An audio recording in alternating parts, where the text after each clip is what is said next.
Yes, ready. 90 watts per minute start. मूल निर्धारण की मांग और पूर्ति का सिद्धांत कृषि पदार्थों पर अच्छी तरह लागू नहीं होता। यह उत्तरदायित्व सरकार पर लागू नहीं होता। यह उत्तरदायित्व सरकार के ऊपर है कि वह मूल्य नीति का संचालन इस प्रकार करें कि कृषि तथा उद्योगों का समुचित विकास हो सके और कृषि पदार्थों के मूल्यों में स्थिरता बनी रहे। मूल्यों की स्थिरता का अर्थ केवल इतना है कि कृषि पदार्थों के मूल्यों में अत्यधिक उतार चढ़ाव ना होने पाए। हमें ज्ञात है कि 1929 की विश्व मंदी के कारण भारतीय किसानों की कैसी दुर्दशा हो गई थी।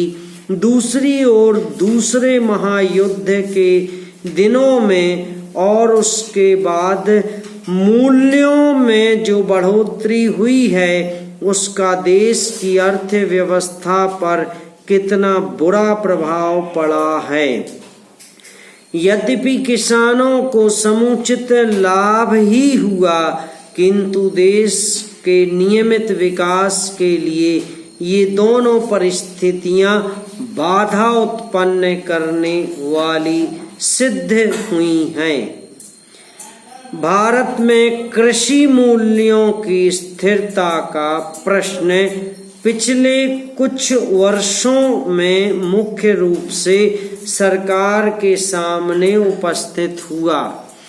जून 1954 तथा उसके बाद के काल में कृषि मूल्यों में निरंतर गिरावट होती गई। पैरा अध्यक्ष महोदय, किसानों की आर्थिक दशा को सुधारने के लिए यह बहुत ही जरूरी है कि कृषि उत्पादन को बढ़ाया जाए।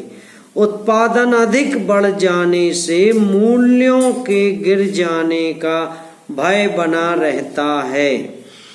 1929 की विश्व मंदी का प्रभाव भारतीय किसानों पर भी बहुत बुरा पड़ा था।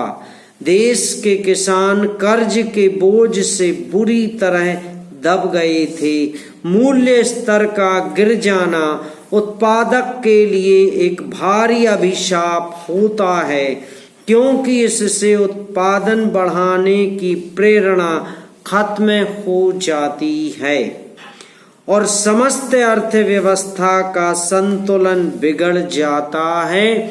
इसके विपरीत यदि कृषि पदार्थों के मूल्य बहुत अधिक ऊंचे स्तर पर पहुंच जाते हैं तो उपभोक्ताओं को कठिनाई अनुभव लगती है और देश में वेतन बढ़ाने की मांग उठने लगती है। दूसरी ओर कृषि पदार्थों के मूल्यों का प्रभाव बड़े उद्योग धंधों पर भी पड़ता है।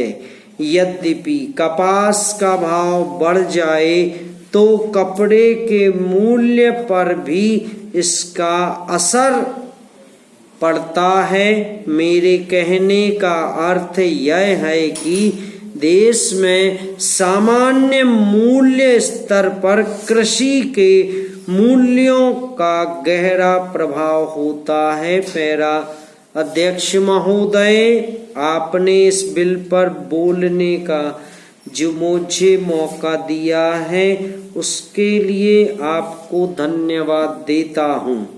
इस सदन के बहुत से सदस्यों ने इस विषय पर अपने विचार प्रकट किए हैं, लेकिन मैं वित्त मंत्री महोदय का ध्यान इस देश की आम जनता की ओर खींचना चाहता हूँ। जब यह बजट वित्त मंत्री जी के सदन में पेश किया तथा उसकी चर्चा समाचार पत्रों रेडियो और यहाँ सदन में हुई, तब देश की जनता को इस बजट के विषय में जानकारी मिली।